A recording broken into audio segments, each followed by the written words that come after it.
We sat in the main room by a fireplace large enough to cook an entire elk. Art pulled out a folder. The salary he mentioned made me blink twice. That's more than we discussed on the phone. Hazard pay? Hazard pay for what? Art waved the question away.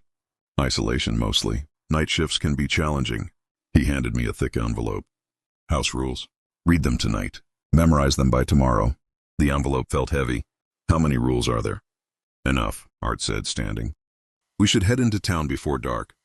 You'll want to meet the locals. The winding road seemed designed to make you lose your way. Art kept both hands on the wheel, eyes on the road, but talked the whole time. The townsfolk are particular. They've been here a long time and have their ways. He took a curve too fast. First rule, and this is important. Never bring any of them back to the lodge. Not for any reason. Okay. I waited for an explanation that never came. Why not? They don't mix well with the work environment. What work environment doesn't allow visitors? Art glanced at me. The kind that pays what we're paying you. Fair point. I'd taken jobs with stranger requirements for far less money. What else? Never give them alcohol. They don't handle it well. Another curve, another warning. And if any ask for help, rides, anything, the answer is always no. Seems harsh. It's for everyone's protection, including theirs. Art's knuckles were white on the wheel. Leo, I'll be straight with you. This job isn't for everyone. The last 3 guys didn't work out. What happened to them? They didn't follow the rules. The way he said it made my stomach twist. And then they weren't a good fit anymore. Every instinct told me to ask him to turn around, to take me back to my dead car. But I had $200 to my name, no prospects, and nowhere else to go. Sometimes you don't get to choose between good and bad options, just bad and worse. I'll follow the rules, I said. Art's shoulders relaxed slightly. Good. The work isn't complicated once you get used to it. Monitoring systems, basic maintenance, keeping an eye on things. What kind of things? You'll see. He slowed as buildings appeared. Here we are. The radio crackled at 7. Leo, you there? Art's voice had never sounded so good. Yeah, I'm here. How was your first solo night? I looked at the logbook where I'd documented everything. Eventful. Clara Moyer showed up around midnight. Said she'd been in an accident. I followed the rules. Didn't open the door. Good man. Art sounded pleased. What did you think of her performance? Performance. So it had been a test. Pretty convincing. The voice modulation technology was impressive. Art was quiet a moment. Voice modulation? Yeah, the way her voice changed, got deeper, more electronic, and the way she moved like she'd been trained for it. Right, training. Art's tone was strange. I'll be back in a few hours. We need to talk. At 9, I called the medical clinic. Clara answered on the second ring, her voice bright. Moyer Medical, this is Clara. Hi, this is Leo from the lodge. I just wanted to check. Were you okay last night? No accidents? She laughed, a completely normal sound. Accidents? No, I was home all evening. Had an early dinner and went to bed around 9. Why do you ask? No reason. Just checking on everyone. That's sweet. How are you settling in? Fine, just fine. After I hung up, I sat staring at the phone. Either Clara was lying, or whoever had been at the lodge wasn't Clara at all. But the cameras didn't lie. Art returned around noon carrying groceries. He found me in the kitchen staring out the window. You look like hell, he said. Didn't sleep much. Art set down the groceries and studied my face. Tell me exactly what happened. Every detail. I walked him through the entire night. Art listened, his expression growing more serious. You did well, he said when I finished. Better than most. Most? The previous night worker lasted 3 months before making a mistake. His name was Marcus. Good kid. Followed the rules religiously until the night he didn't. What happened? He opened the door. Art's voice was matter-of-fact. Someone was outside claiming to be hurt. He let his compassion override his training. He looked at me. Then he wasn't a good fit anymore. The way he said it made my stomach drop. What does that mean exactly? Instead of answering, Art walked to a door I'd noticed, but never opened. Next to the laundry room, secured with a new padlock. Previous employees' belongings, Art said, producing a key. The ones who didn't work out. My car let out its final sputter, a sound that perfectly mirrored the emptiness of my wallet. I sat in the sudden silence, staring at what was about to become my new home. The lodge looked like a grand ski resort that the forest had spent 20 years slowly reclaiming. It was built from massive timber beams with countless windows, yet its proportions felt wrong, as if constructed for beings slightly larger than ordinary people. Before I could even grab my bag, the heavy front door swung open. A man walked toward me who looked entirely out of place. Crisp shirt, polished shoes, hair untouched by the wilderness. "You must be Leo," he said. "I'm Arthur Finch, but everyone calls me Art. Arthur feels too formal for a place like this." I shook his hand, trying not to react to his firm grip. "Thanks for the chance, Mr. Finch." "Art, long drive?" "4 days. My car wasn't built for cross-country trips." I grabbed my duffel and looked around. Nothing but trees and distant mountains. This really is the middle of nowhere. Art smiled, but it didn't reach his eyes. "That's the idea. Come on, I'll give you the tour." Inside, the lodge felt even stranger. Everything was oversized. Doorways you could drive a car through, ceilings lost in shadow, hallways that seemed to stretch for miles. Art kept talking as we walked, but I noticed he subtly steered me away from certain areas. "Kitchen's fully stocked," he said, opening cabinets to reveal enough canned food to survive a nuclear winter. "You'll be cooking for yourself. The work doesn't allow for regular breaks." "What exactly is the work?" I'd asked this during our phone interviews and never got a straight answer. "Maintenance mostly. Monitoring systems. The lodge has unique facilities that need overnight supervision." Art moved toward the stairs. "Your room's up here." The bedroom was simple. Single bed, dresser, a window looking out at more trees.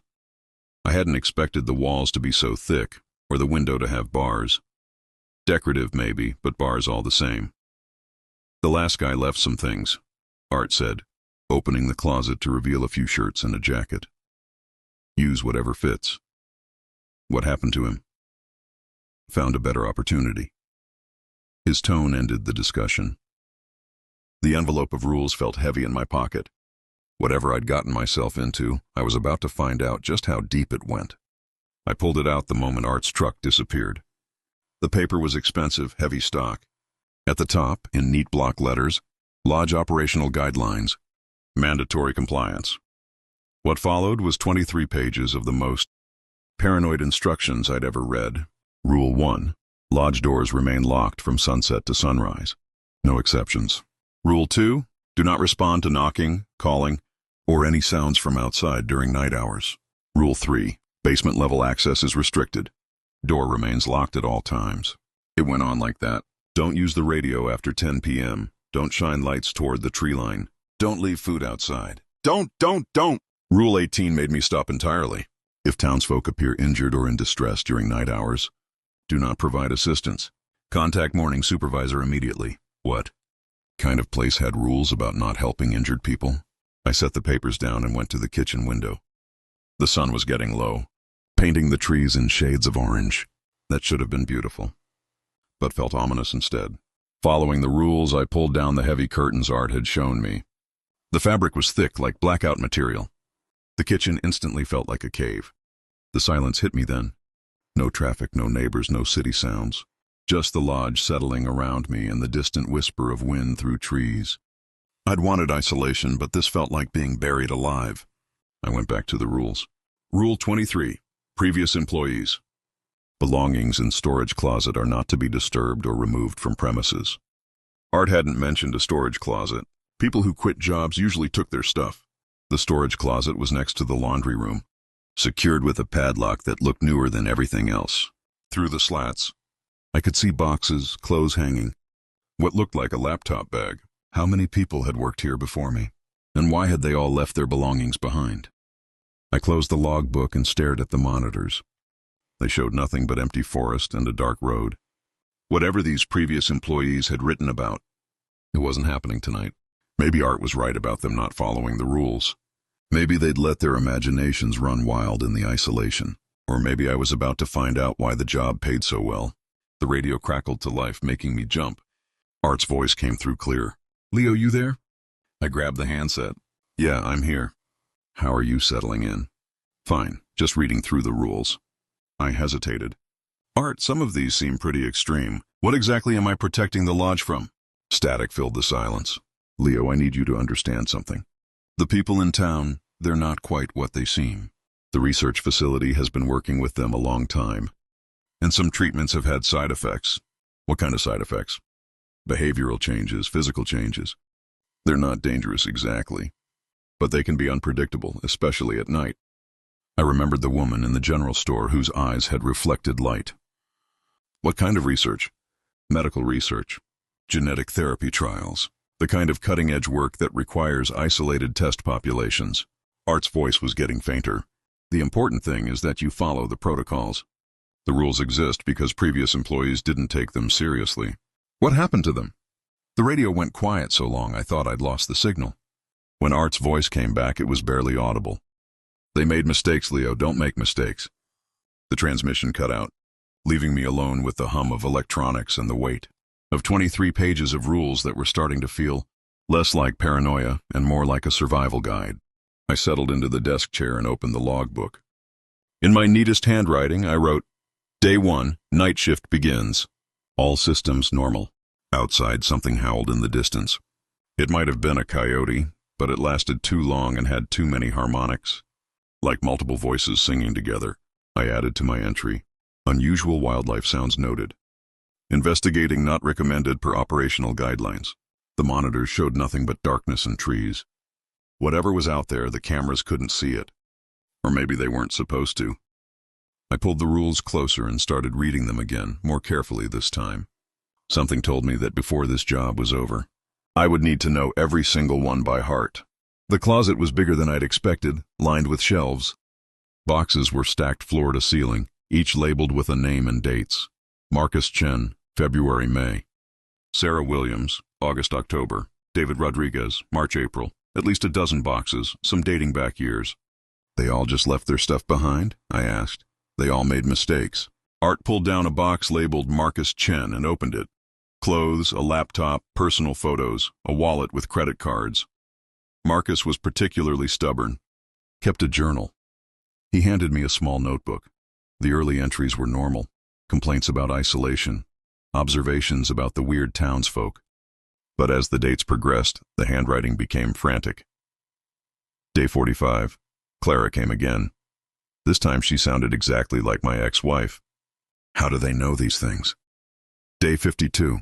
The voice technology is getting more sophisticated.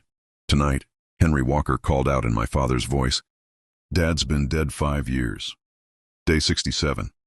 I'm starting to think this isn't technology at all. The way they move, the way their eyes reflect light. Something's not right. Day 73, they're getting more sophisticated. Clara sounded exactly like my sister. I almost opened the door. The voice modulation technology is incredible, but I have to remember it's not real. Day 81. Found scratches around the basement door again. Whatever they're using is getting more realistic. Art says it's psychological conditioning, but it's hard to remember at 3 a.m. when you're hearing your dead mother calling your name. The entries stopped there. The next page was blank. What happened to him? I asked. Art took the journal back.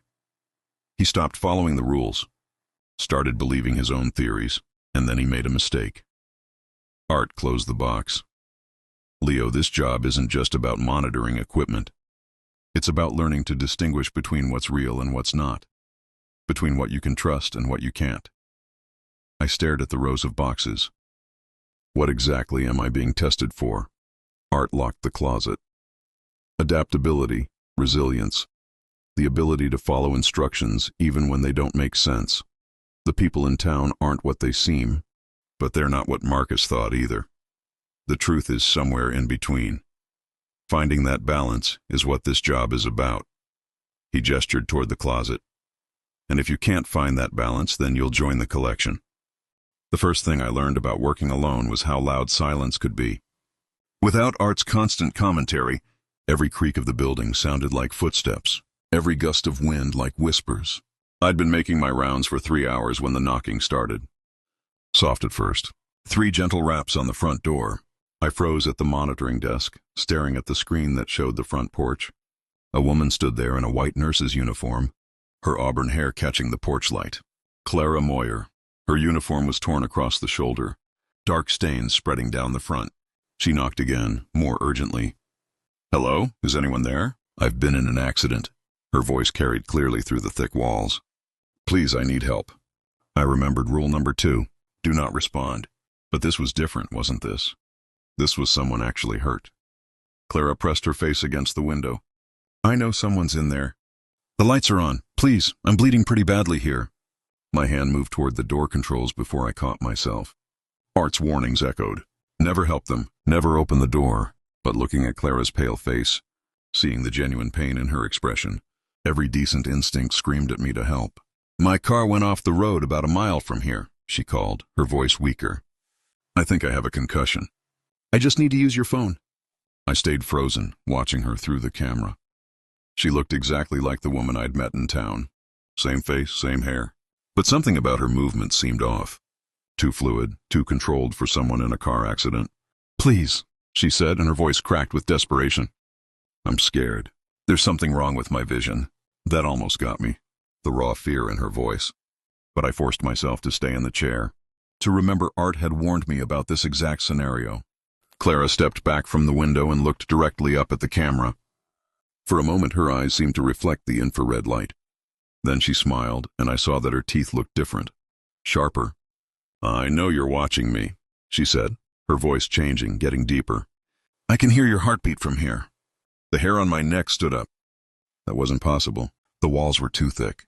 Clara began walking around the lodge's perimeter, staying just within camera range. Her movements had changed completely. Where before she'd seemed injured, now she moved with predatory grace. Each step was perfectly placed, silent. "You can't stay in there forever," she called, her voice now carrying an electronic undertone. "Eventually you'll have to come out. Eventually you'll make a mistake." She stopped at each window, pressing her hands against the glass. Her fingernails were longer than they should be, filed to points. "The last one lasted 3 months," she said conversationally. "He was stubborn too, followed all the rules. But everyone breaks eventually." I gripped the edge of the desk. This was obviously some kind of test. Psychological conditioning. Clara was probably wearing a costume, using props and technology. But knowing it was fake didn't make it less terrifying. His name was Marcus. Sweet boy. Reminded me of my younger brother. He lasted until day 87 before he opened the door. She pressed her face against the glass. "Want to know what happened to him?" I didn't. I really didn't. Clara's laugh was like broken glass. "He's still here. Part of the community now. Part of the family." For the next hour, she circled the lodge like a shark. Sometimes she'd disappear, only to reappear at a different window. Sometimes she'd stand perfectly still for 10 minutes, just staring. And sometimes she'd talk, her voice shifting between the concerned nurse and something else entirely. The worst part was how normal she looked. If you ignored the predatory movements and the electronic voice, she could have been any medical professional. The blood looked real. The concern seemed genuine. Around 2 in the morning, she simply walked away. One moment she was there, the next she was gone. The cameras showed empty forest. I sat in the monitoring chair until dawn, jumping at every sound. When the sun came up, I felt like I'd aged 10 years. The town looked like a forgotten movie set for a generic small town. A few blocks of weathered buildings, old cars parked along the street, the kind of place where everyone knows everyone and strangers stand out. "Population's about 60, Art said as we parked. "Most work for the same company that runs the lodge. Good people, but they keep to themselves." "What company?" "Research outfit. Environmental studies mostly." Art got out. "Come on. I'll introduce you to a few key people." As we walked, I noticed curtains twitching. People were watching, but trying not to be obvious. The few locals I saw clearly looked normal enough, but something about their movements seemed off. Too fluid, too careful. "That's the medical clinic." Art pointed to a small building with a red cross. "Clara Moyer runs it. She's the closest thing to a doctor you'll find. What if there's a real emergency? Clara handles most things. For anything serious, we'd have to drive to the city." His tone suggested that wasn't really an option. "And that's Walker's bar. Henry Walker's been here longer than anyone." The bar looked like every small town dive, except for the windows. They were tinted so dark you couldn't see inside. "Friendly place. Henry's not much for conversation, but he's reliable." Art checked his watch. We should head back. You'll want to get settled before your first shift. When does that start? Tonight. I'll be around a few more days to show you the ropes, but you'll be flying solo soon. As we walked back to the truck, I caught a glimpse of someone watching from an alley. Just a shadow, but something about their stance made the hair on my neck stand up. When I looked again, they were gone. Art, I said as we drove back, what exactly am I taking care of at night? He was quiet a long moment. The lodge has specialized equipment. Research related. It needs monitoring. What kind of research? The kind that pays well and asks few questions. Art glanced at me. That's why we hired you, Leo. Your background showed someone who values privacy and doesn't dig too deep. That stung, mostly because it was true. My journalism career ended because I dug too deep into the wrong things. Now I was taking a job specifically because I'd learned not to ask questions. Just remember, Art said as the lodge came into view. Follow the rules, do the work, collect the paycheck. Everything else will take care of itself. That night, I sat at the monitoring station with Marcus's journal entries echoing in my head. The cameras showed the same empty forest. But now I knew that somewhere out there, Clara Moyer was preparing for another performance. I opened the logbook and wrote, Day 2, psychological conditioning protocols initiated, subject maintaining compliance. Then I crossed it out and wrote something simpler. Day 2, still following the rules. Outside, something moved between the trees. Just a shadow, but it was walking upright, walking toward the lodge. I turned up the radio and settled in for another long night.